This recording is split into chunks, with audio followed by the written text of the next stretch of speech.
Ipinanganak siya sa kayamanan, anak ng mga milyonaryo, ngunit hindi siya nakapagsalita ng kahit isang salita sa loob ng maraming taon. Daan-daang mamahaling therapist ang nagtangkang tulungan siya ngunit nabigo. Hanggang isang araw may nangyaring hindi inaasahan. Isang simpleng tagalinis ng basura ang gumawa ng tila milagro, ikinagulat ng buong pamilya at binago ang kanilang buhay magpakailanman. Sa edad na 5 taon, namuhay si Alma Garcia sa ganap at malalim na katahimikan. Hindi dahil ayaw niyang magsalita, kundi tila nawala na ang mga salita sa kanyang mundo. Sa engrandeng tahanan ng mga Garcia na matatagpuan sa pinakamayamang bahagi ng lungsod, umaalingaw-ngaw ang katahimikan ni Alma sa mga marmol na pasilyo at marangyang mga silid. Bawat sulok ng bahay ay puno ng muebles na mas mahal pa kaysa sa kabuuang halaga ng ibang mga tahanan. Si Rodrigo Garcia, makapangyarihang may-ari ng pinakamalaking supermarket chain sa estado, ay nakatayo sa bintana ng kanyang opisina, nakatingin sa kanyang munting anak. Sa hardin, napapaligiran ng mga laruan mula sa iba't ibang bahagi ng mundo. Nakaupo si Alma na hindi gumagalaw. May mga manika mula Europa, mga bahay laruan na yari sa kahoy at makikinang na pink na bisikletang kasingkinang ng mga alahas. Ngunit wala siyang pakialam sa mga iyon, tahimik siyang nakaupo sa damuhan, tila ba nasa sarili niyang mundo. Ni hindi man lang niya tinitingnan ang mga iyon, bulong ni Rodrigo, habang hinihimas ang mga uban na dumami nitong mga nakaraang taon. Simula nang tumigil sa pagsasalita si Alma, pakiramdam niya ay unti-unti na itong lumalayo sa kanila. Pumasok sa silid ang kanyang asawa, si Morena, hawak ang makapal na folder ng mga medical records. Napakarami nito na parang business portfolio kaysa medical file ng isang bata. Narito na si Dr. Martinez, sabi niya, may bahid ng pag-asang ilang ulit ng nabigo.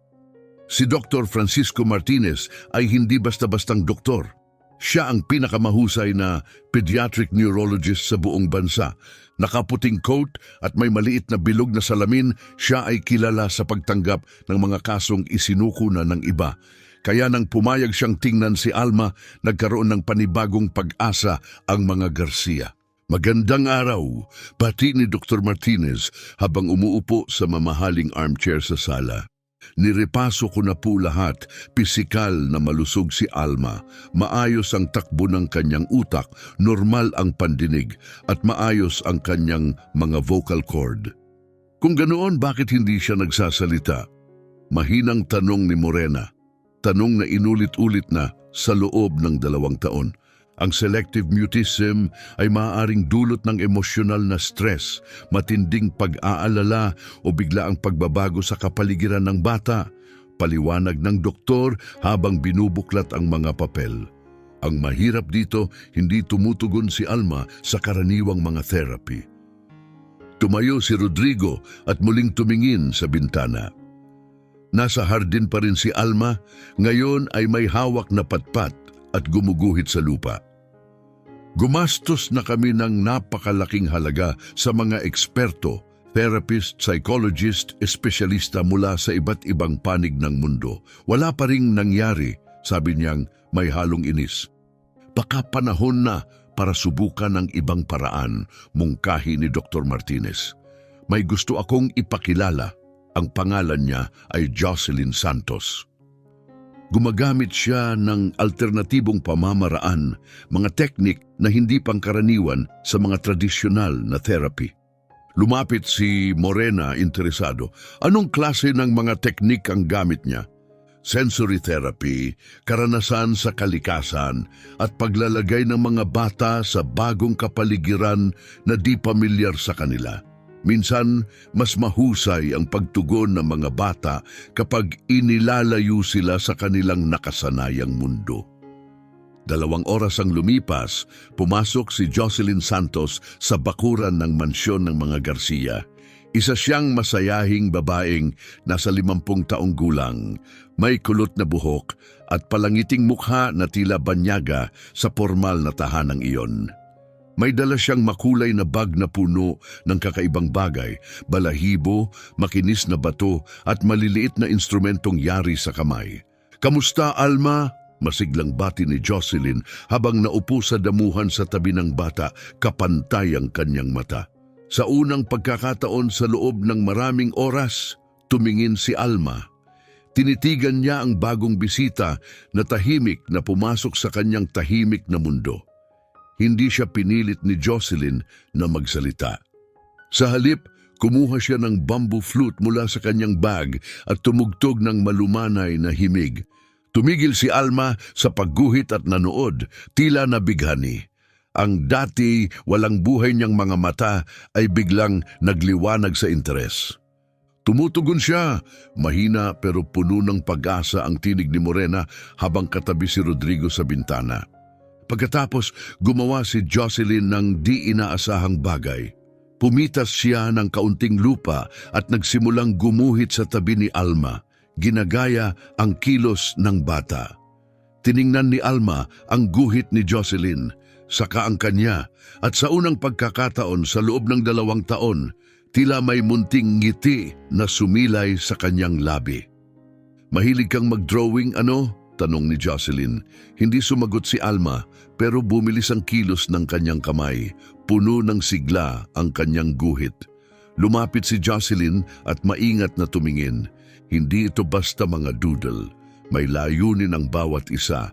Paulit-ulit na imahe. Lagi niyang iginuguhit ang parehong bagay. Isang maliit na bahay, isang tao sa tabi nito at isang tila gate. "Ano ang iginuguhit mo, iha?" tanong ni Jocelyn habang itinuro ang sketch sa lupa. Huminto si Alma, saka siya tiningnan. Walang salita, tumayo siya at lumakad patungo sa maliit na pader sa gilid ng hardin at itinuro ang kalsada sa labas. Sinundan ni Jocelyn ang kanyang tingin. Sa tapat ng kalye, may isang pampublikong paaralan. Sa playground, masayang naglalaro ang mga bata. Tahimik na nakatingin si Alma sa kanila, ang kanyang mukha ay puno ng pananabik at pagnanais. Gusto niyang makasama ang ibang mga bata. Tahimik na pinagmasdan ni Jocelyn, pagkatapos ay lumingon sa mga magulang ni Alma habang papalapit ang mga ito. Hindi lang basta tahimik si Alma, tuluyan siyang hiwalay sa mundo. Pero mayroon siyang lahat ng maaaring hilingin ng isang bata, tugon ni Rodrigo. Lahat ng laruan na kayang bilhin ng pera, isang malaking hardin at isang ligtas na tahanan. Ngumiti si Jocelyn ng mahinahon. Minsan, ang pagkakaroon ng lahat ay tila katumbas ng wala. Parang nasa gintong hawla si Alma. Kailangan niya ng totoong buhay, totoong tao, totoong karanasan. Tumingin si Morena sa kanyang anak na nakatayo pa rin sa may pader ng hardin, nakatingin sa mga batang naglalaro sa kalsada. "Ibig mong sabihin, ilabas namin siya, dalhin sa mga pampublikong lugar." "Ang ibig kong sabihin, hayaan ninyo siyang maging bata," tugon ni Jocelyn. "Matagal na siyang sumusubok makipag-ugnayan sa atin sa paraang alam niya. Hindi lang natin siya pinakinggan." Gabi na at mahimbing nang natutulog si Alma. Sa sala nag-uusap ng masinsinan sina Rodrigo at Morena. Sa loob ng maraming taon, ginawa nila ang lahat para protektahan si Alma. Binigyan siya ng pinakamaganda, pinakaligtas at pinakagarbong buhay na posible. Paano kung ang lahat ng ginawa natin ay siya mismong pumipigil sa kanya? Bulong ni Morena. Paano kung mapanganib para sa kanya sa labas? Nakataas ang tingin ni Rodrigo, ang boses ay kalmado ngunit matatag. Paano kung hindi natin subukan at tuluyan na natin siyang mawala? Umaalingaw-ngaw pa rin sa kanilang isipan ang mga salita ni Jocelyn at sa kaibuturan ng puso nila, alam nilang panahon na. Kinabukasan, nagdesisyon silang harapin ang kanilang takot. Dalhin si Alma sa labas ng kanilang mundo, lampas sa gate, lampas sa perpektong tahanan, papunta sa isang lugar na puno ng ingay, mga estranghero, at hindi inaasahang pangyayari. Isang lugar kung saan maaring matagpuan ni Alma ang matagal na niyang hinahanap. Isang bagay na hindi mabibili ng pera. Hindi nila inaasahan na ang desisyong ito ay hindi lang magbabago sa buhay ni Alma, kundi pati sa kanilang sariling buhay. Dahil malapit nang matagpuan ni Alma ang kanyang tinig, hindi sa pamamagitan ng salita kundi sa mas makapangyarihang paraan, koneksyon. Ang katahimikang bumalot sa pamilya Garcia sa loob ng mahabang panahon ay malapit ng magwakas. At magsisimula ito sa isang pagbisita sa parke at isang matandang babae na babago sa lahat. Sabado ng umaga, mabigat ang hangin sa bahay ng mga Garcia, puno ng kaba at tensyon. Paulit-ulit inaayos ni Rodrigo ang kanyang seatbelt habang si Morena ay tinitingnan ang emergency bag, tissue, tubig, merienda, maliliit na laruan at ang numero ni Dr. Martinez sa mabilisang tawag. Baka masyado pa itong maaga, kabado niyang sabi habang sinusulyapan si Alma sa likod. Hindi nagsalita si Alma, gaya ng nakasanayan, pero may bago sa kanyang mga mata. May kislap ng kuryosidad na matagal nang nawala. Kailangan niya ito, sagot ni Rodrigo habang pinapaandar ang sasakyan. Sobrang tagal na niyang nakakulong. Tama si Jocelyn, oras na. 15 minuto lang ang layo ng parke, pero para sa kanila, parang ibang mundo ang pinasok nila. May mga pamilya sa mga banig, mga batang humahabol sa ginupit na saranggola, at mga tindero na masayang nag-aalok ng cotton candy at inihaw na mais. Kapansin-pansin ang kanilang mamahaling sasakyan, makinang at marangya, tila labis para sa payak na kapaligiran. Bumaba si Alma at nanginig sa kanyang kinatatayuan. Umaalingaw-ngaw ang ingay ng parke, halakhak ng mga bata, musika mula sa iba't ibang direksyon at mga boses na hindi kinokontrol. Magulo ito, buhay na buhay, at si Alma ay lubos na nabighani. "Dumikit ka lang kay Mami, ha?" sabi ni Morena, hawak ang kamay ng anak. Pero hindi gumalaw si Alma. Nakatanaw lang, nilalanghap ang lahat, bawat tunog, bawat galaw. Parang siya ay nagising sa isang bagong mundo. Nauna nang dumating si Jocelyn, kumaway siya mula sa playground. "Kumusta siya?" tanong niya habang lumalapit sila. "Overwhelmed siya," sagot ni Rodrigo habang nakamasid sa mga mata ni Alma. Hindi pa niya naranasan ito kailanman. "Ayos lang yan," sagot ni Jocelyn. "Hayaan niyo siyang umangkop sa sarili niyang paraan." Lumapit si Alma sa playground, hindi para maglaro, kundi para manood. Tahimik siyang naupo sa isang bench, pinagmamasdan ng mga batang nagtatawanan, nagpapalitan ng laruan, nag-aaway at agad ding nagkakasundo. Lahat ito ay bago sa kanya, parang nanonood siya ng ibang mundo. At dumating si Doña Rosa, may dala siyang matandang kariton, puno ng basyo, lata at papel. May pilak ang buhok, nakatali ng simpleng panyo. Ang kanyang damit ay may mga tagpi pero malinis. At ang kanyang mukha, puno ng kabutihan sa kabila ng mga kulubot. Tumigil siya malapit sa basurahan, naghihiwalay ng mga recyclable habang mahina ang pag-awit. Sa kabila ng sitwasyon, kumikilos siya ng may kapayapaan. Nakita niya si Alma na nakatingin. Ngumiti siya. "Hello, Iha! Ang ganda ng buhok mo!" Masayang bati niya. Hindi sumagot si Alma, ngunit ngumiti siya. Isang totoo at banayad na ngiti. Agad yung napansin ni Jocelyn. "Rodrigo, Morena, tingnan niyo," bulong niya. Tumutugon siya. Lumapit si Rosa sa bench. "Pwede ba akong umupo rito?" tanong niya ng may lambing. Hindi nagsalita si Alma, pero bahagyang lumihis upang bigyan ng pwesto. "Kasama mo pamilya mo ngayon?" tanong ni Rosa habang tumingin kina Rodrigo at Morena. Bahagyang tumango si Alma. "Ay, ang ganda! Pamilya ang pinakamahalagang kayamanan." Kumuha si Rosa mula sa kanyang kariton ng isang maliit na ibong papel, isang origami mula sa pahina ng magasin. "Gawa ko to kagabi," sabi niya habang inilalagay sa kanyang palad. Payak ito, ngunit puno ng lambing. Napatingin si Alma na bighani. Marami na siyang laruan, mga imported na manika, mamahaling stuffed toy, pero wala ni isa ang nagbigay sa kanya ng ganitong reaksyon. "Gusto mo ba ito?" tanong ni Rosa. Tumingin si Alma sa ibon pagkatapos kay Rosa at sa hindi inaasahang sandali inikilos niya ang kamay at inabot ito. Hinawakan niya ang papel at mula sa kanyang labi ay lumabas ang banayad na hininga ng tuwa. Hindi salita pero isang tunog ng ligaya. "Gusto niya," sabi ni Rosa, mainit ang tinig. "Napakaganda mong bata." Lumapit si Jocelyn kasama ang mga magulang. "Paumanhin," sabi niya ng magalang. "Ako po ang therapist ni Alma. Hindi siya karaniwang sumasama sa mga di kakilala." Tumango si Rosa. "Espesyal na bata siya. Marami na akong nakilalang tulad niya. Bawat isa bumubukas sa sarili nilang oras." "Nagtatrabaho po ba kayo sa mga bata?" tanong ni Morena. Ngumiti si Rosa. "Paminsan-minsan, tinutulungan ko kung saan ako kailangan." Habang hawak pa rin ni Alma ang ibong papel, gumawa siya ng bagay na ikinagulat ng lahat. Tumayo siya, lumapit kay Rosa at mahinang hinawakan ang kamay ng matanda. Napasinghap si Morena, tinakpan ang kanyang bibig.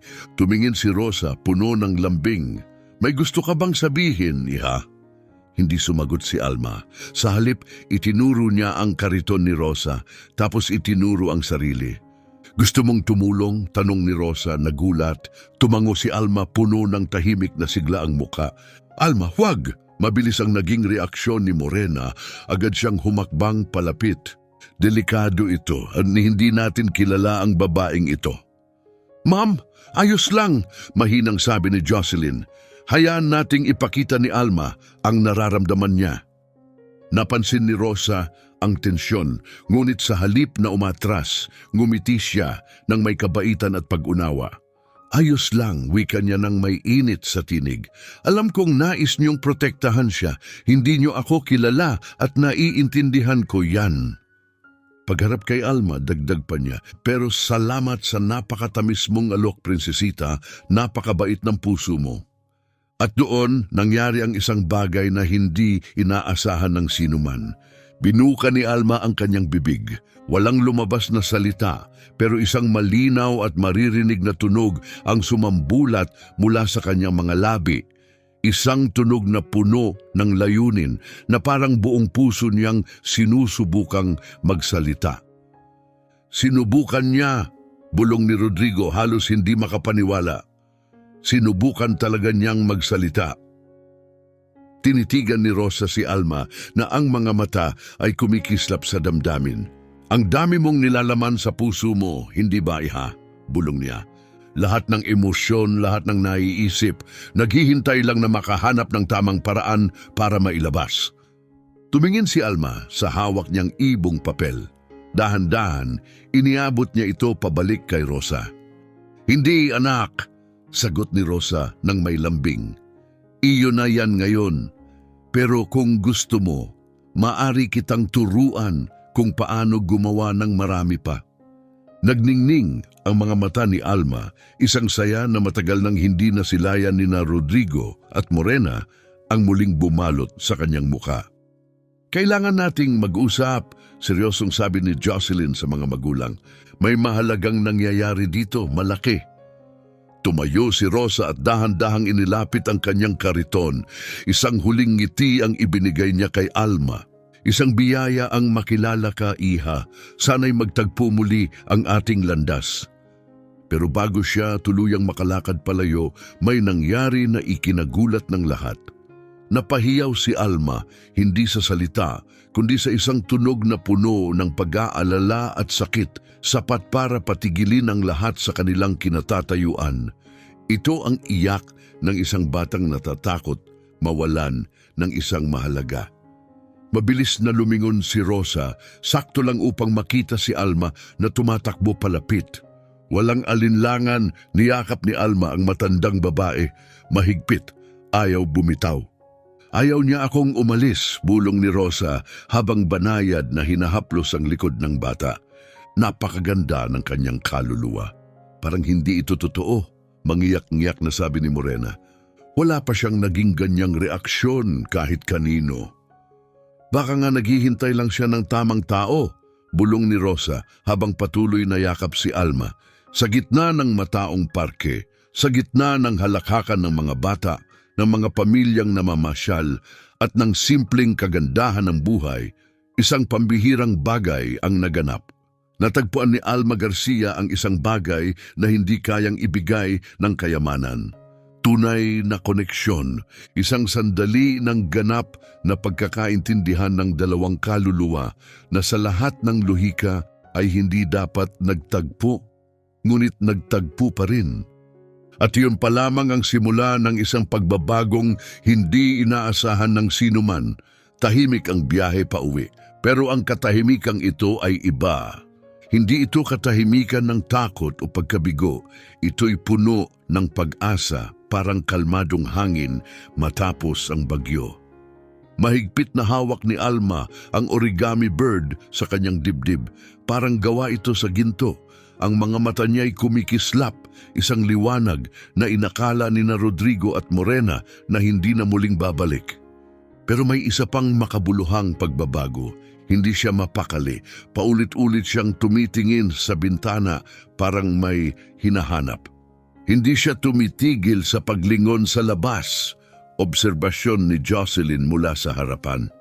Hinahanap niya si Rosa. Sa lahat ng taon ng trabaho ko, dagdag niya, wala pa akong nasaksihang koneksyon na ganito kabilis at ganito kalalim. Pero bakit siya? Tanong ni Morena. Pilit pa ring inuunawa ang pangyayari. Napakarami na niyang nakilalang tao, therapist, doktor, tagapag-alaga na may malawak na karanasan. Minsan, sagot ni Jocelyn, hindi ito tungkol sa diplomasya o karanasan, kundi sa isang bagay na mas malalim, isang bagay na hindi matutunan sa paaralan. Pagka-uwi nila sa mansyon, may muling nangyaring kakaiba. Sa halip na dumiretso sa kanyang kwarto tulad ng dati, tumakbo si Alma papunta sa hardin at umupo sa kanyang dating pwesto, kung saan siya madalas gumuhit sa lupa. Pero ngayong araw may pagkakaiba. Hindi siya gumuhit sa lupa, bagkus kumuha siya ng lapis at papel na naiwan ni Morena sa mesa. Anong ginagawa niya? Tanong ni Rodrigo habang nakasilip sa bintana. Mabilis ang kilos ni Alma, nakapokus siya. Hindi ito simpleng doodle, ito ay may layunin, may damdamin. Pagkatapos niyang gumuhit, tumakbo siya papasok sa bahay at iniabot sa kanyang mga magulang ang papel. Nagulat sila, nasa papel ang isang matandang babae na nagtutulak ng kariton, katabi ang isang maliit na bata at sa itaas nila ay isang makulay at malaking puso. Iginuhit niya si Rosa, bulong ni Morena, nanginginig ang boses, pero may isa pang detalye sa larawan. Luha sa mukha ng matanda, hindi ng kalungkutan, kundi ng kagalakan. Naipinta ni Alma ang pakiramdam ng sandaling yon. Ipinapahayag niya ang kasiyahan na naranasan niya at naibahagi niya. Alma, mahinang sabi ni Jocelyn habang lumuhod sa tabi niya, gusto mo ba siyang muling makita? Tumango si Alma, puno ng pagningning ang mga mata. Pagkatapos, itinuro niya ang guhit at saka ang sarili. Malinaw ang mensahe, magkaibigan na kami. Kinagabihan habang mahimbing na natutulog si Alma, yakap ang kanyang ibong papel. Nagdesisyon sina Rodrigo at Morena, isang desisyong magbabago sa kanilang buhay. Babalik sila sa parke kinabukasan, hahanapin nila si Doña Rosa. Pagsapit ng linggo ng umaga, nagising si Alma ng mas maaga kaysa sa nakagawian sa loob ng maraming taon. Nakapadyama pa siya nang sumugod sa kwarto ng kanyang mga magulang, hawak pa rin ang ibong papel. Wala siyang sinabi, pero hinila niya si Morena palabas, paulit-ulit na itinuturo ang pinto. Gusto niyang lumabas, sambit ni Morena, di makapaniwala. Siya mismo ang humihiling na umalis. Mas masigla ang parke tuwing linggo. May mga piknik sa damuhan, matatandang lalaki na naglalaro ng domino sa lilim, at mga batang tumatakbo na may halakhak. Pagkaparada pa lang ng sasakyan, bumaba agad si Alma at nagsimulang maghanap. Bawat bench, bawat kalsada, bawat sulok, hinahanap si Rosa. Lumipas ang mahigit 1 oras, unti-unting namatay ang pag-asa ni Alma. Itinuro niya ang mga lugar kung saan nakita si Rosa kahapon. Ang kanyang mukha ay napuno ng pagkabigo. Ang mga mata ay nagmistulang dagat ng luha. May lumalabas na mahihinang tunog mula sa kanyang bibig. Hindi salita, kundi iyakang tahimik pero masakit pakinggan. Baka hindi siya darating ngayon, mahinang sabi ni Jocelyn, pilit na pinapakalma ang sitwasyon. Ngunit sa sandaling yon, isang matandang babae na may mabait na mukha ang lumapit. Si Doña Carmen, tindera ng bulaklak sa may pasukan ng parke. Hinahanap niyo ba si Rosa?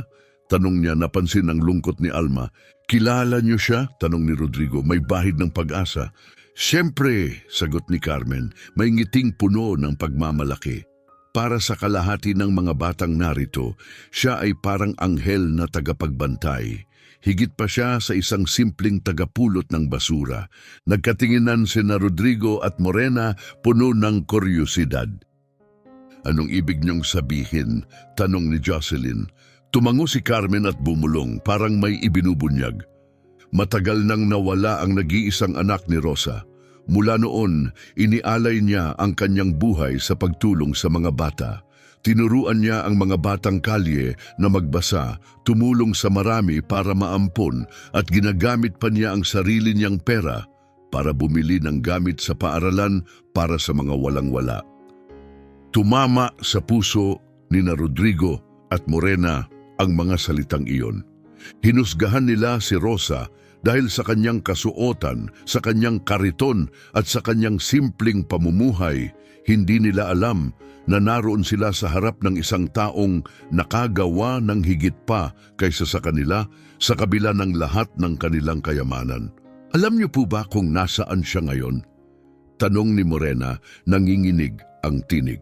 Tuwing linggo, nasa Plaza San Francisco siya sa kabilang bahagi ng bayan, sagot ni Carmen. Kasama niya ang mga bata roon, nagkukwento, nagtuturo ng sining at tumutulong sa takdang aralin. Hindi man naintindihan ni Alma ang lahat ng sinabi, naintindihan niya ang pinakamahalagang bahagi.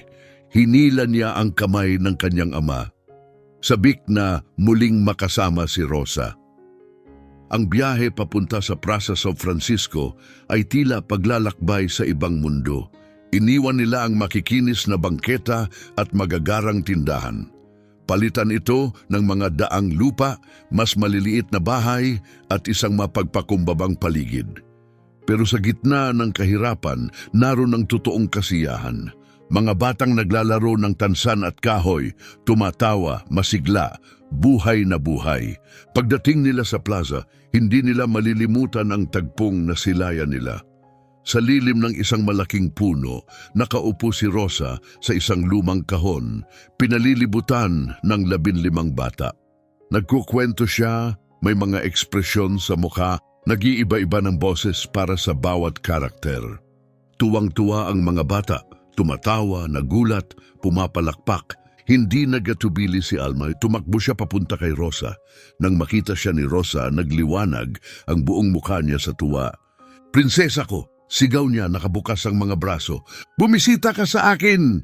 Yumakap si Alma at doon isang milagro ang naganap.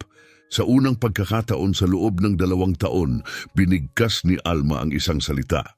"Lola!"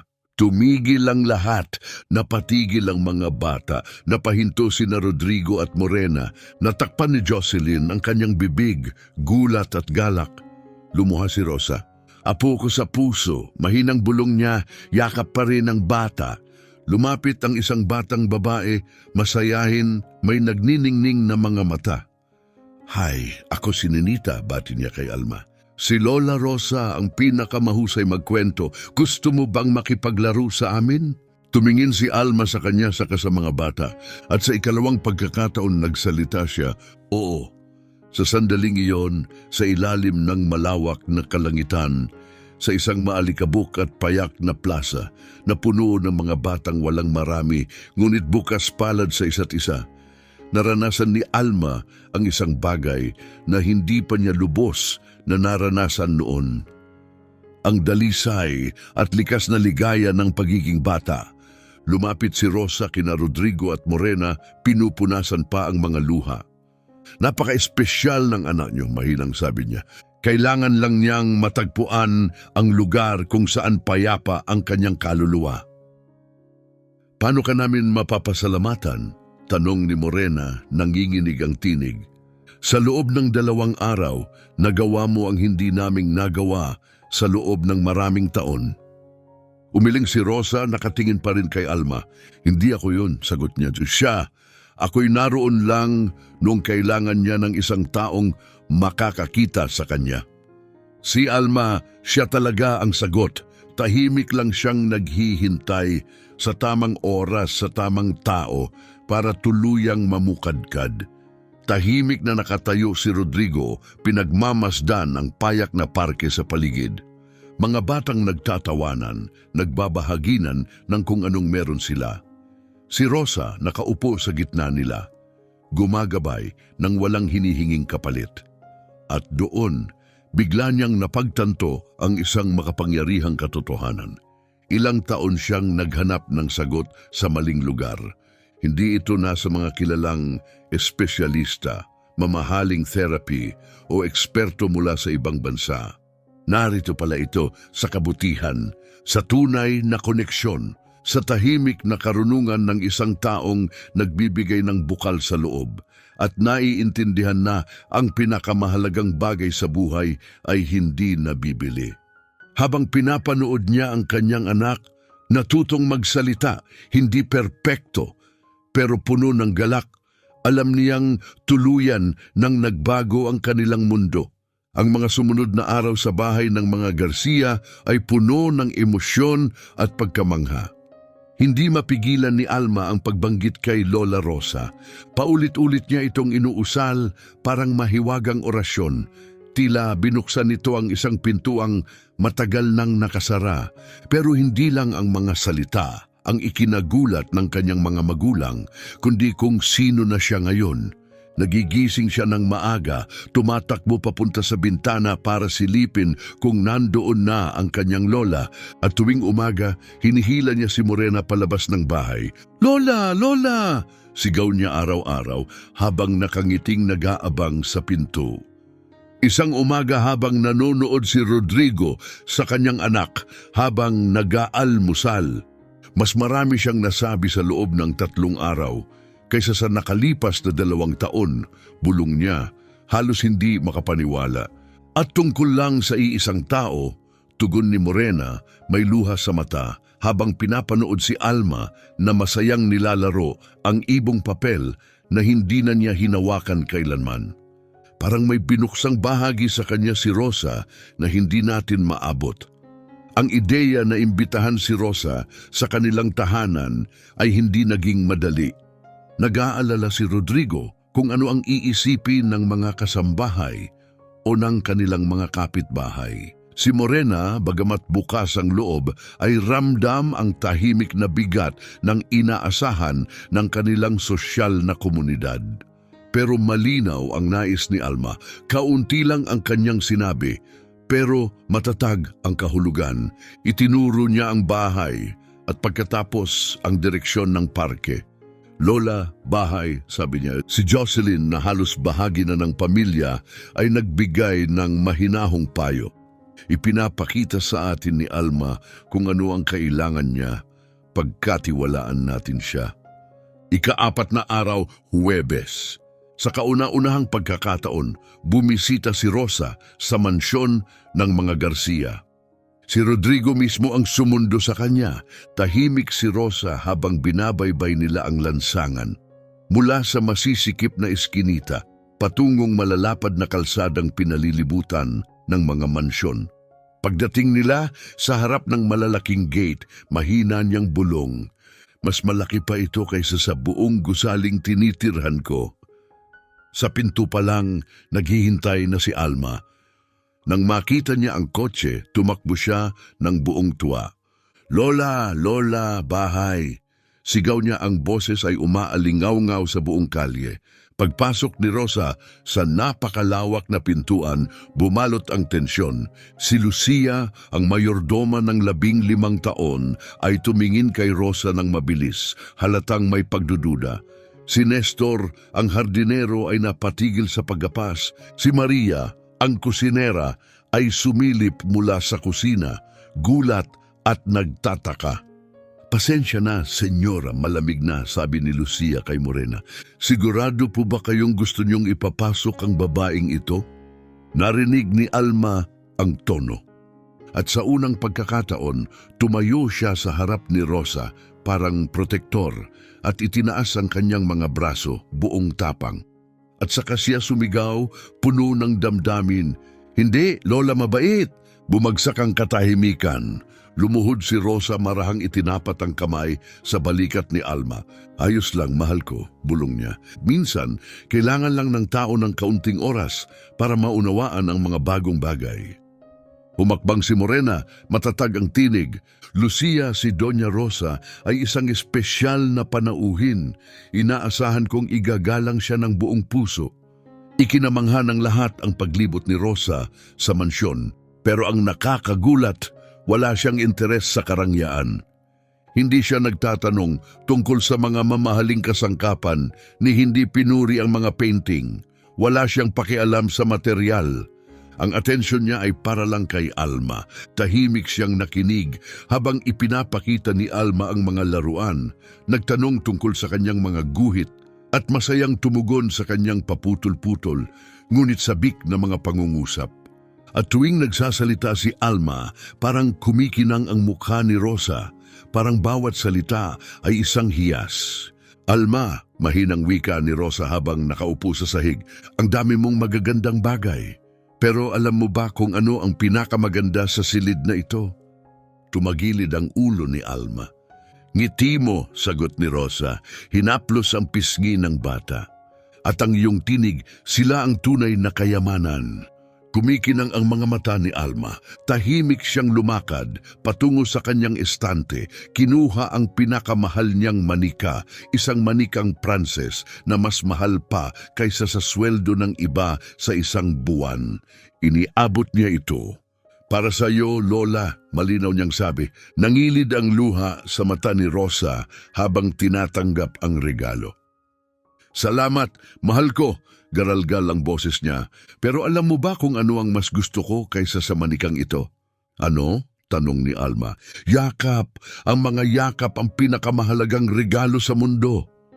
Walang pag-aalinlangan, tumakbo si Alma at niyakap si Rosa ng mahigpit. Halos matumba ang matanda. At sa mainit at mapusok na yakap na iyon, may nangyaring napakaganda. Bumulong si Alma sa tainga ng kanyang lola. "Mahal kita, Lola." Sa unang pagkakataon, nasambit niya ang mga salitang iyon, hindi lang basta salita, kundi mga salitang puno ng tunay na damdamin.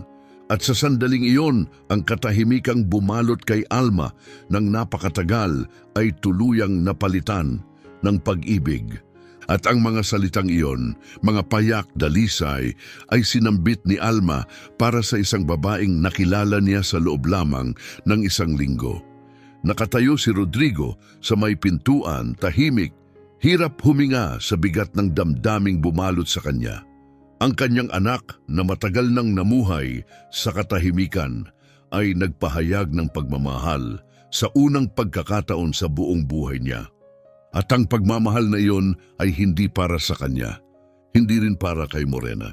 Ito ay para sa isang babae na tila biglang lumitaw at binago ang lahat. "Paano niya nagagawa yon?" tanong niya kay Jocelyn na tahimik ding nanonood sa eksena. "Si Rosa," sagot ni Jocelyn, "hindi tinitingnan si Alma bilang sirang bata. Nakikita niya itong buo, isang batang ang kailangan lang ay marinig." Kinagabihan, nang maupo na sila para kumain, isang hindi inaasahang bagay ang nangyari. Si Alma, na karaniwang tahimik tuwing kainan, ay nagsimulang magsalita. Isa-isa niyang ipinakilala si Rosa sa lahat sa hapag, gamit ang maikling ngunit puno ng layuning mga salita. Lola mabait, Lola nagtuturo, Lola mahal si Alma.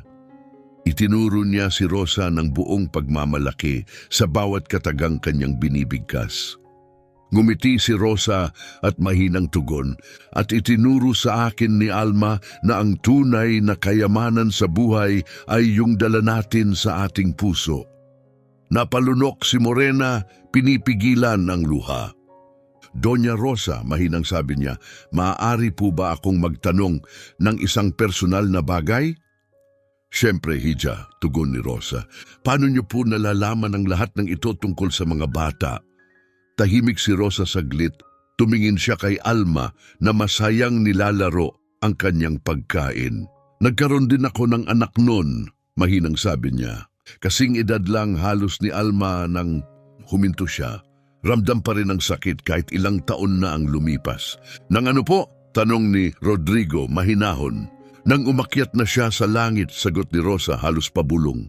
Matagal akong naligaw sa dalamhati, sinusubukang intindihin kung bakit nangyayari ang ganito sa mga mabubuting tao. Hanggang sa isang araw, napagtanto kong baka ito ang layunin ko. Ang alagaan ang mga batang nangangailangan. Tahimik si Alma, ngunit nararamdaman niya ang damdamin sa paligid.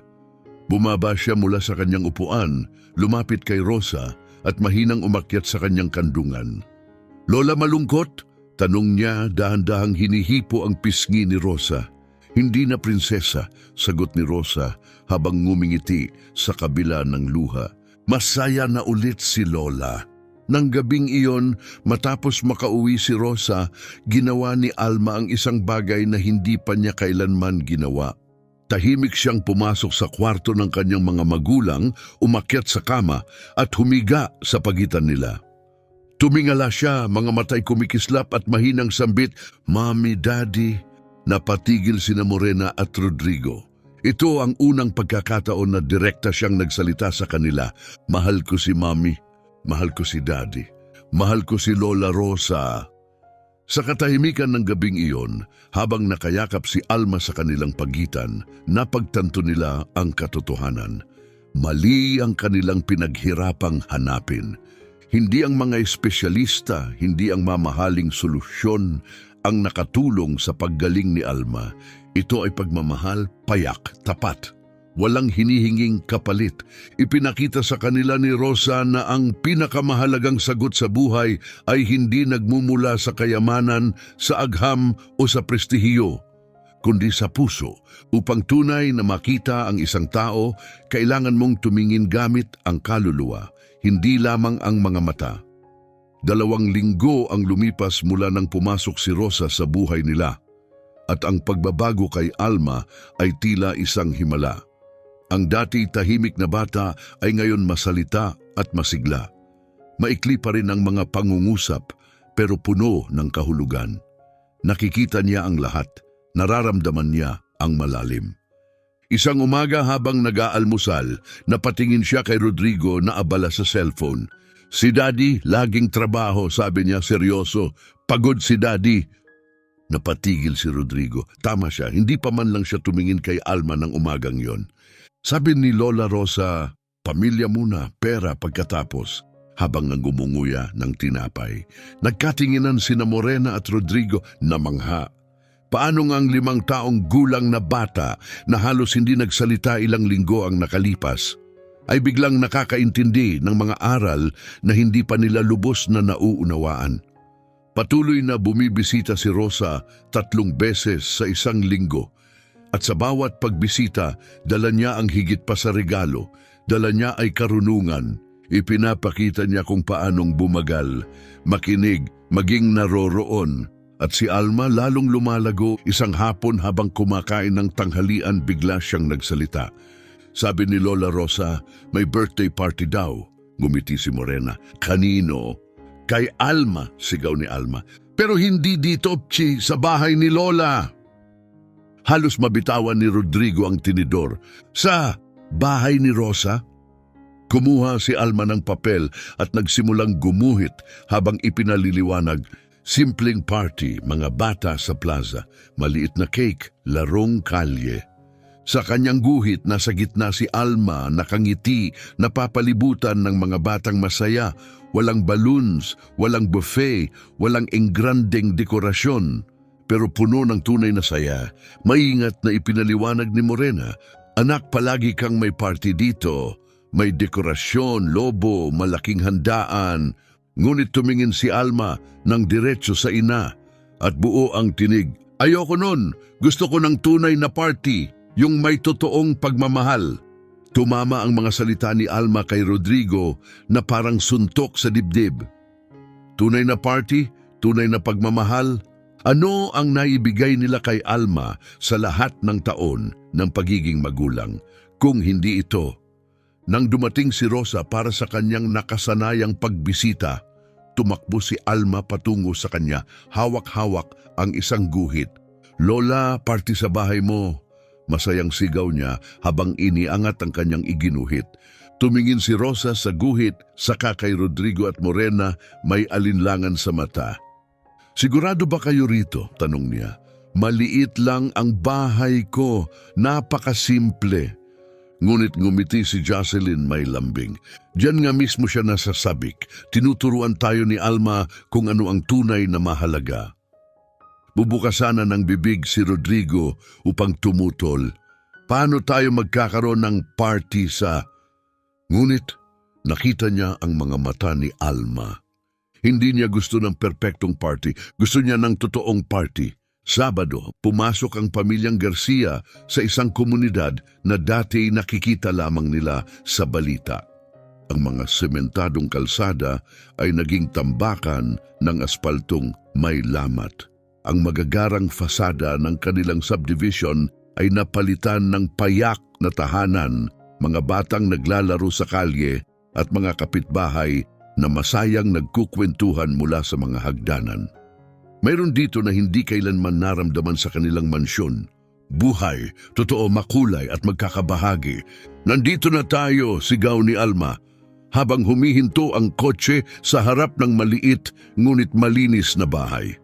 Nasa may pintuan si Rosa, nakasuot ng kanyang pinakamagandang damit. Ang kanyang ngiti ay mas maliwanag pa sa pinakamahal nilang chandelier. Ang party ay hindi katulad ng alinmang naranasan ni Alma.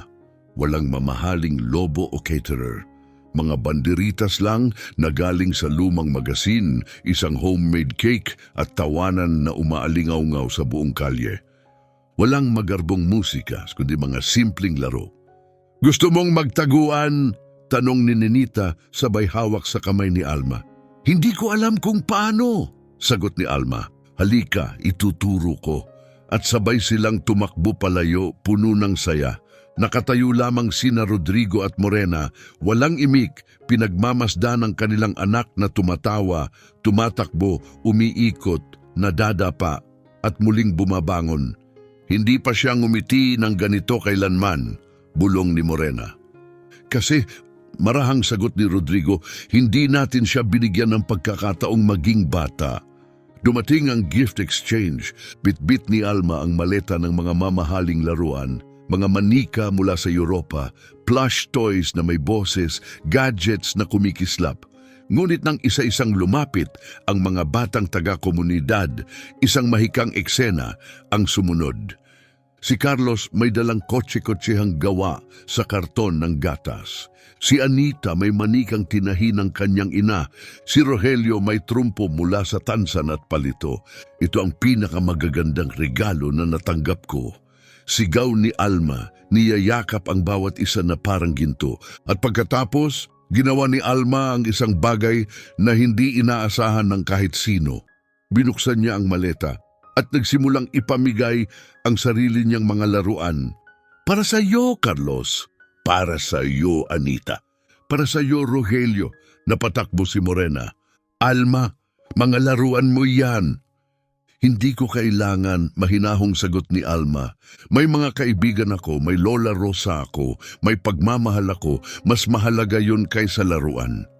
Lumapit si Rosa kina Rodrigo at Morena, luha ang bumabalong sa kanyang mga mata. Ang anak ninyo, wika niya, ay nauunawaan ang isang bagay na hinahanap ng karamihan sa buong buhay nila. Ano yon? Tanong ni Rodrigo marahang tinig na ang tunay na kayamanan ay hindi kung anong pag-aari mo, kundi kung ano ang kaya mong ibigay. Umakyat si Alma sa isang upuan sa gitna ng bakuran, itinaas ang kanyang mga kamay. Salamat mga kaibigan, salamat Lola Rosa, pinakamagandang birthday kailanman. Nagpalakpakan at nagsigawan ng mga bata at idinugtong ni Alma may malaking ngiti.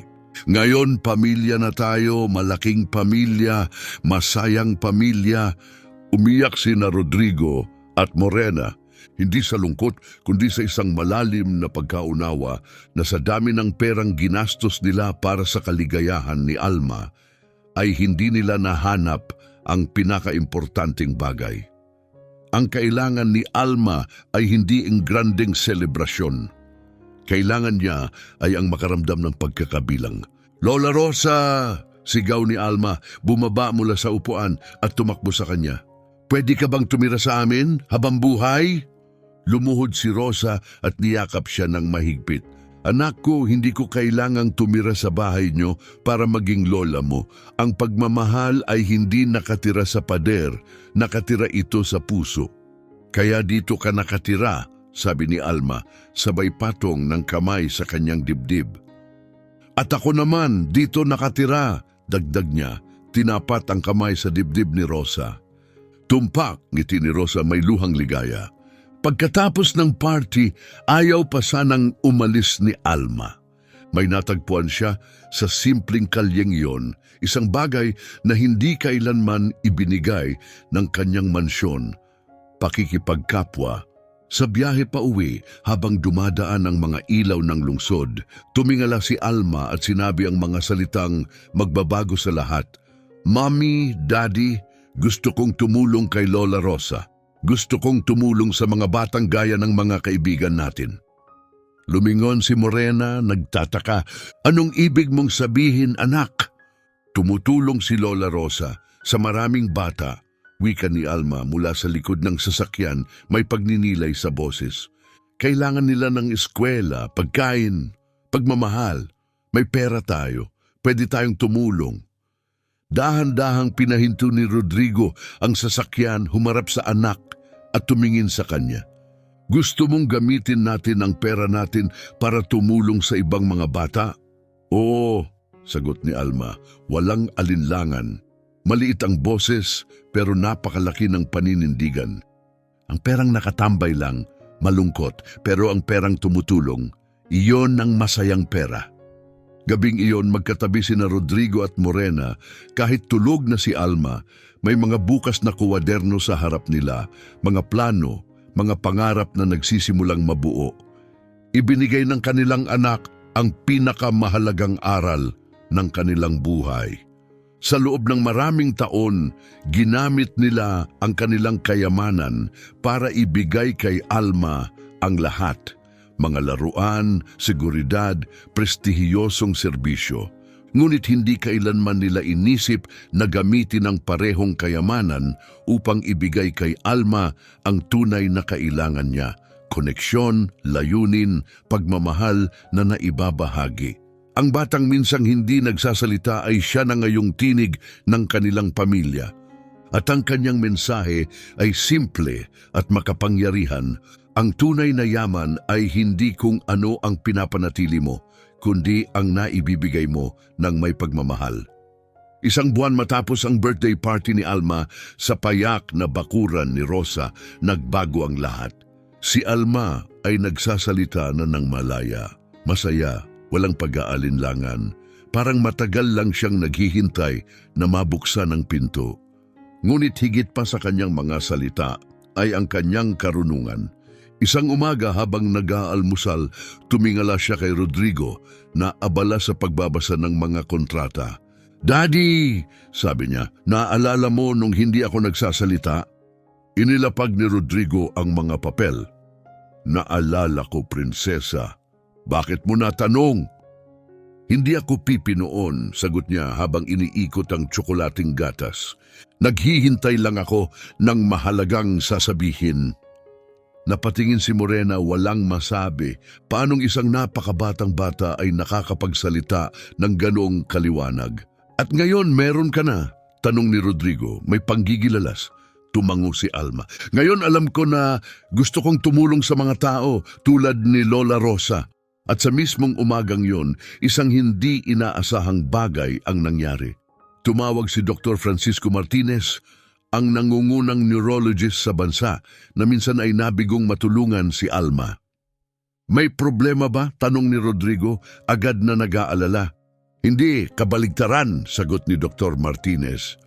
Kailangan kitang makita ang nangyari sa anak mo. Ito na ang pinaka-ekstraordinaryong kaso sa buong karera ko. Gusto ko itong idokumento, maaaring mabago nito ang buong pananaw natin. 2 oras ang lumipas, dumating si Dr. Martinez sa mansyon. Hindi mag-isa, kundi may kasamang si Jocelyn at isang maliit na medical film crew. Lumapit siya kay Alma, lumuhod sa harapan niya. Hello Alma, naalala mo ba ako? Tumango si Alma. Walang pag-aalinlangan. Oo, ikaw ang doktor na hindi ako natulungan. Natawa ng marahan ng lahat, maging si Dr. Martinez. Tama ka, sagot niya. At ngayon gusto kong maintindihan paano mo tinulungan ang sarili mo. Kumuha si Alma ng lapis at papel. Habang nagsasalita, nagsimulang gumuhit. Hindi lang ako, kasama ko si Lola Rosa. Siya ang nagturo sa akin. Ang mga salita ay lumalabas kapag masaya ang puso. Tahimik na pinanood ni Dr. Martinez habang iginuhit ni Alma ang isang eksenang ilang beses na niyang iginuhit noon. Isang maliit na bahay, isang tao sa harap ng gate. Ngunit may pagbabago. May mga bata na ngayon, maraming bata, nakapalibot sa sentrong figura. Alma, mahinang tanong ni Jocelyn, marami mo nang iginuhit ito? Pwede mo bang sabihin sa amin kung ano ang ibig sabihin nito? Tahimik si Alma, tinitigan ang kanyang guhit, hindi bilang linya at hugis, kundi parang alaala. Siya si Lola Rosa, sabi niya. Nakita ko siya sa puso ko bago ko pa siya nakilala. Alam kong inaalagaan niya ang mga bata sa kanyang maliit na bahay. Naghihintay lang ako na matagpuan siya. Tumahimik ang buong silid. Sinasabi mong iginuhit mo si Rosa bago mo pa siya nakilala? Tanong ni Morena, hindi makapaniwala. Oo, sagot ni Alma, tiyak. Alam ng puso ko na totoo siya. Kailangan ko lang siyang matagpuan. Inalis ni Dr. Martinez ang kanyang salamin, pinunasan ito, nanginginig ang kamay. Ang kanyang boses ay puno ng paghanga. Alma, ang sinabi mo ay pambihira. Sa lahat ng taon kong nag-aaral ng selective mutism, wala pa akong nasaksihan na ganito. Anong ibig sabihin na yon eksakto? Tanong ni Rodrigo. Tumingin si Dr. Martinez sa buong pamilya, kay Jocelyn at sa huli kay Alma. Ibig sabihin, dahan-dahan niyang sagot, hindi selective mutism ang naranasan ng anak ninyo. Hindi? Tanong ni Morena. Hindi, ulit ni Dr. Martinez.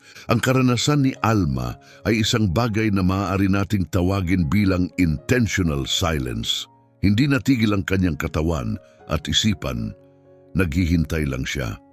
Naghihintay ng tamang tao na bubukas sa kanyang tinig.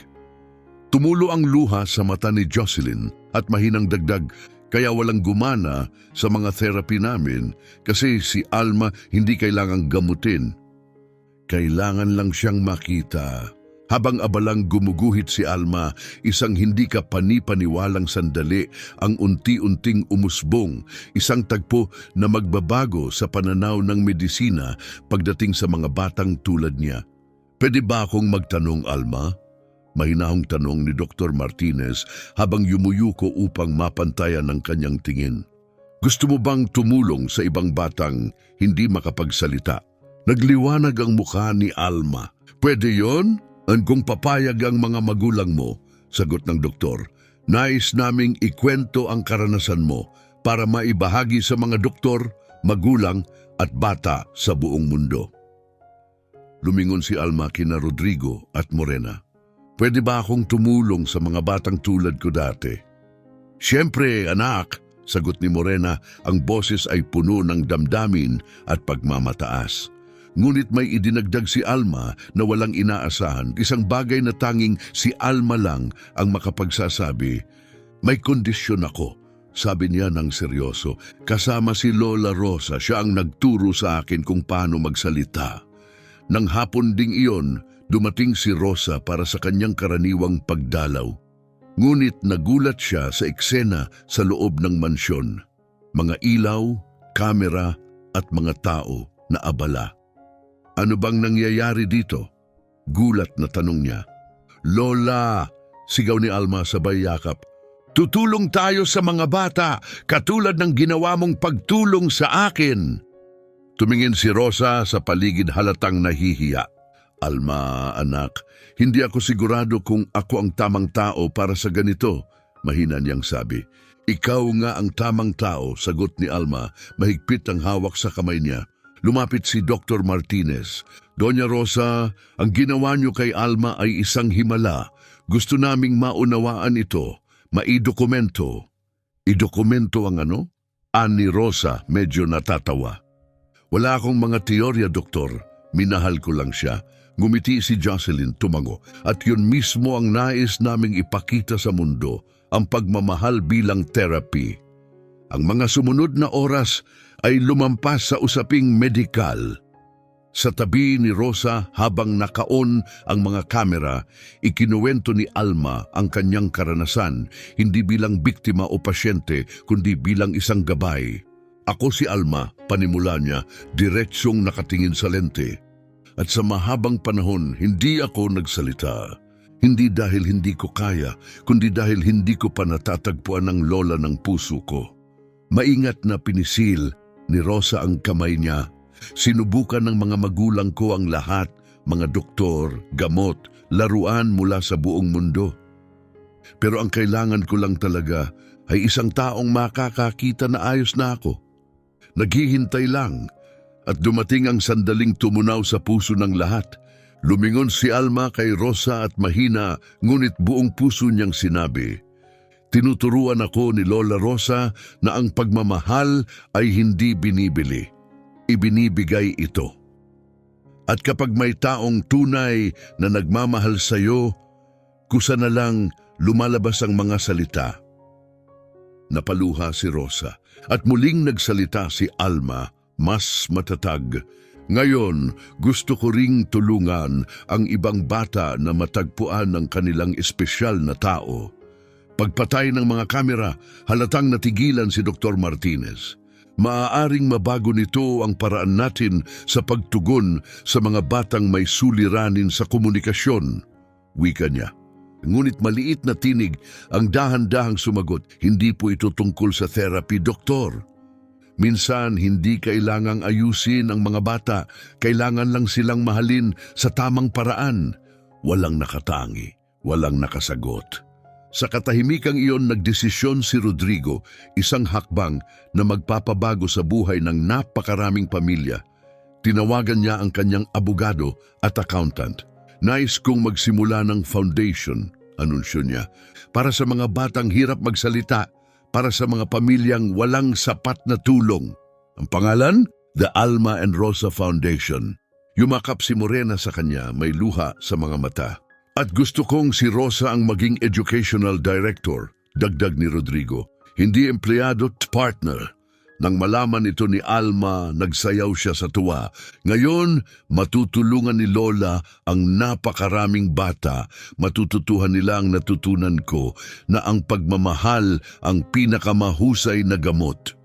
Isang linggo matapos nito, isang pambansang TV network ang tumawag. Gusto nilang itampok ang kwento ni Alma. Ang batang tahimik noon, ngayon ay handang magsalita sa buong bansa. Sigurado ka ba? Tanong ni Morena, banayad ang boses. Sigurado, sagot ni Alma. May kumpiyansa na tila higit pa sa kanyang edad. Kung kahit isang bata lang ang makakakita at makakaunawa na ayos lang maging iba, sulit na. Sa araw ng panayam, simple lang ang kasuotan ni Alma, isang bestidang pinili ni Rosa. Walang designer label, walang makeup, isang batang may dalang makapangyarihang katotohanan. Alma, tanong ng host, anong payo mo sa mga batang hindi pa natatagpuan ang kanilang boses? Tumingin si Alma sa kamera, ang mensaheng ito ay ipapasa sa buong mundo sa loob lamang ng ilang oras. Huwag magmadali. Darating ang mga salita mo kapag natagpuan mo ang taong karapat-dapat makinig. At idinugtong niya, para sa mga nanay at tatay, minsan hindi doktor ang kailangan ng anak nyo. Kailangan lang nila ng taong magmamahal sa kanila kung sino talaga sila. Ang iisang pangungusap na iyon ay nagliyab sa puso ng mundo. Milyong tao ang nagbahagi nito. Milyong luha ang pumatak. Ngunit ang pinakadi malilimutang sandali ay nang magsalita si Alma upang magbigay ng personal na mensahe. Lola Rosa, sabi niya puno ng pasasalamat ang mga mata, salamat sa pagtuturo sa akin na perpekto na pala ako simula't simula. Ngayon, ipakita na natin sa buong mundo. Sa bahay nila Rosa, habang pinapanood ang panayam sa telebisyon, nanginginig ang kanyang mga kamay. Umiyak siya, hindi dahil sa sakit kundi dahil sa isang uri ng kaligayahan na mahirap ipaliwanag. Ito'y luha ng pasasalamat, ng pagmamalaki, ng pagtuklas sa tunay na layunin sa buhay. Tapos na ang kanyang katahimikan, ang batang minsang hindi makapagsalita ay ngayon ay naging tinig ng isang kilusan, isang revolusyon ng pagmamahal, pasensya at pag-unawa. At lahat ng ito'y nagsimula sa isang mapagkumbaba, mabait na babae na nakakita ng perpeksyon kung saan ang iba ay nakakita lamang ng problema. 6 na buwan matapos ang panayam sa TV, umabot sa buong mundo ang epekto ng kwento ni Alma. Ang Rosa at Alma Foundation ay hindi na lamang isang inisyatibo sa Brazil. Ito na ngayon ay isang pandaigdigang puwersa para sa pagbabago. Higit sa 50 bansa ang nagpadala ng donasyon. Libo-libong bata ang nabigyan ng tulong, suporta at higit sa lahat, pagmamahal. Ngunit ang tunay na himala ay hindi nasusukat sa bilang. Ito'y matatagpuan sa mga pusong nagbago. Isa-isa, tahimik, malalim. Ngayon, 6 na taong gulang si Alma at siya na ngayon ay maliit na embahador ng kabutihan at komunikasyon. Bumisita siya sa mga ospital, paaralan at therapy centers, hindi bilang eksperto, kundi bilang isang bata na lubos na nakakaunawa sa pakiramdam ng mga tahimik pa. Sa Children's Hospital ng São Lucas, umupo si Alma sa tabi ng isang tahimik na 4 na taong gulang na si Isabela na hindi pa nakakapagsalita sa loob ng 2 taon. "Hay!" mahinang bati ni Alma. "Hindi rin ako nagsalita noon. Gusto mo bang maging kaibigan ko?" Tumingin si Isabela sa kanya, may pag-usisa, dahan-dahang tumango. "Alam mo ba kung bakit ako hindi nagsalita noon?" tanong ni Alma. Parang ibinubulong ang isang lihim. "Kasi naghihintay akong makahanap ng isang espesyal na taong pwedeng pagsabihan." "Naghihintay ka rin ba?" Isa pang tango, ngayon may kasamang mahiyain, ngunit totoong ngiti. "Tara, hintayin natin ng magkasama," wika ni Alma. "Habang naghihintay, pwede tayong mag-drawing, maglaro. At pag handa ka na, pwedeng mo na akong sabihan ng sikreto mo." Mula sa kabilang bahagi ng silid, pinanood ni Dr. Martinez ang tagpo. Puno ng paghanga. "Hindi ka panipaniwala," bulong niya kay Jocelyn. "Ginagawa niya sa 5 minuto ang inaabot namin ng buwan." Ngumiti si Jocelyn.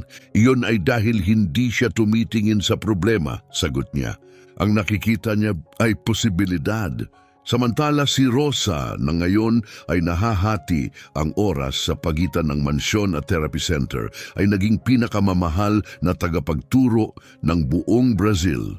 Ang simpleng metodolohiyang tinawag niyang applied love ay pinag-aaralan na sa mga kilalang unibersidad sa buong mundo. Sa isang panayam mula sa internasyonal na pahayagan, tinanong siya ng isang mamamahayag, "Doña Rosa, ano ang sikreto ng tagumpay mo sa mga bata?" Hawak ang kamay ni Alma, mapagkumbaba niyang tugon, "Walang sikreto, nakikinig lang ako sa mga hindi nila masabi at minamahal ko kung sino talaga sila." Ang simpleng linyang ito ay isinalin sa 15 wika at pinakabinanggit sa pediatric conferences sa buong mundo. Ngunit may isa pang emosyonal na kabanata na naghihintay. Rodrigo at Morena ay may matagal nang inihahandang sorpresa. Hindi basta regalo, kundi isang pamana.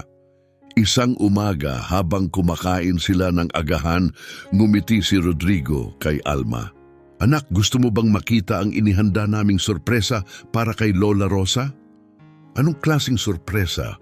tanong ni Alma, nagniningning ang mga mata. "Malalaman mo mamayang hapon," sagot ni Morena, hindi mapigilang ngumiti.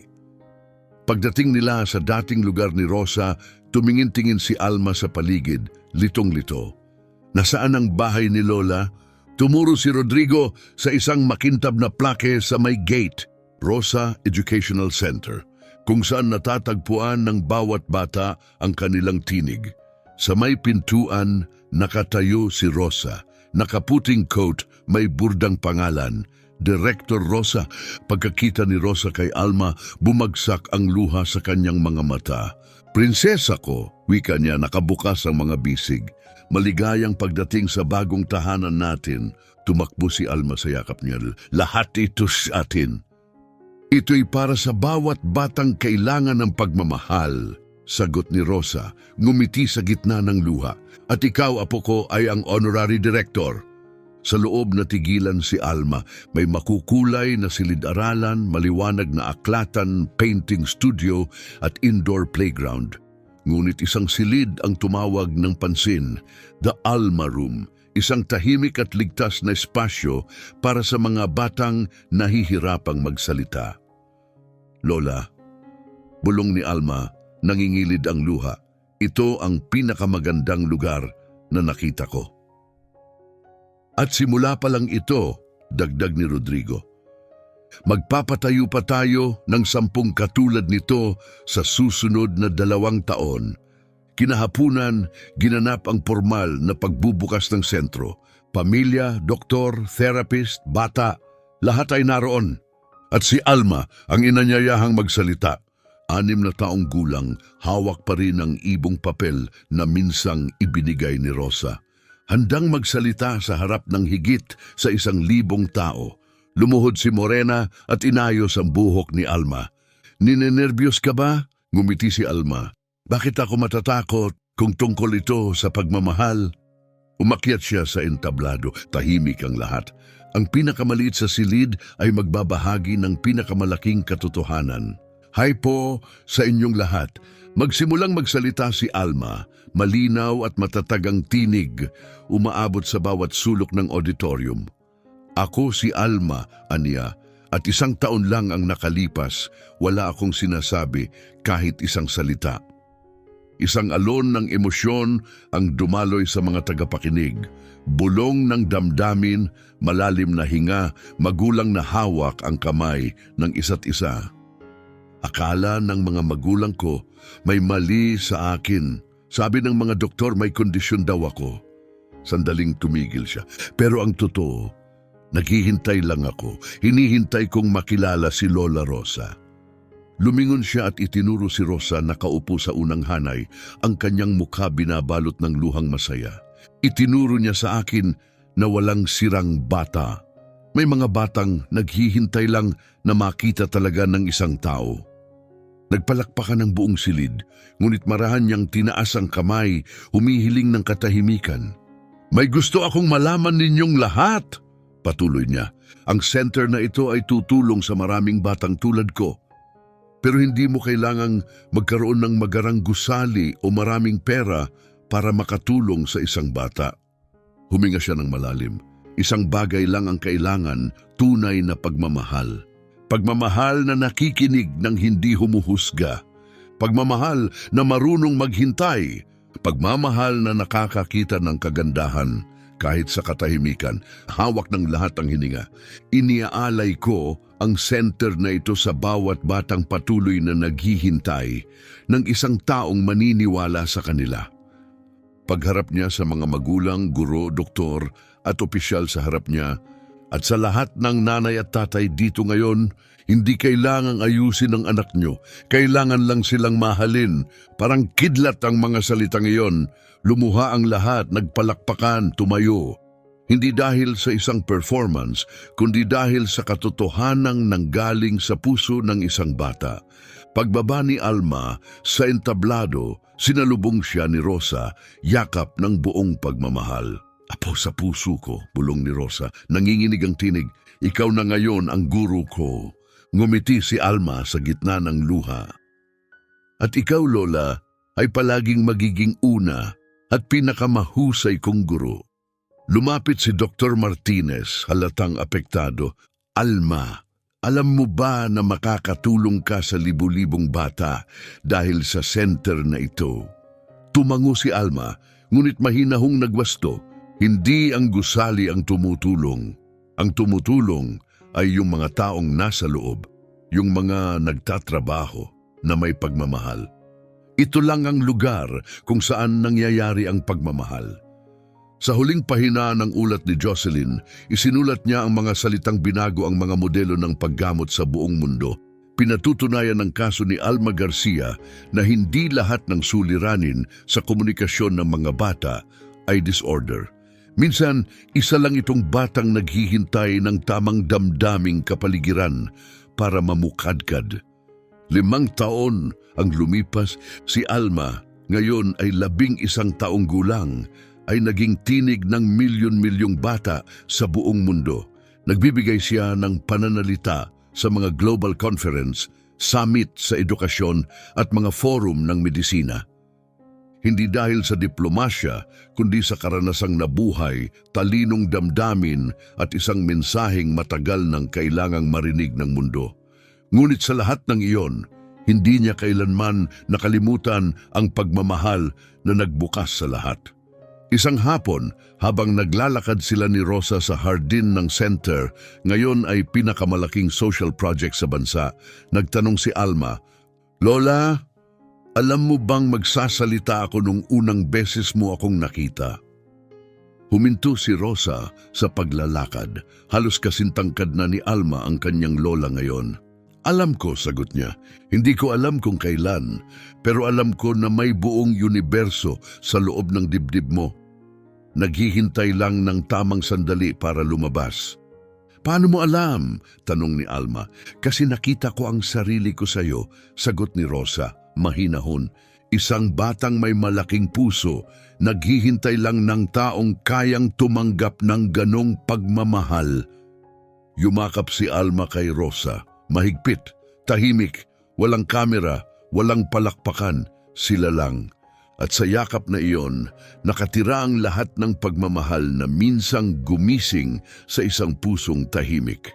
Si Alma, ang batang minsang hindi nagsasalita, ay naging boses ng mundo sa kung ano ang tunay na kahulugan ng pagsasalita. Hindi lang gamit ang mga salita, kundi gamit ang presensya, pasensya, purong pagmamahal.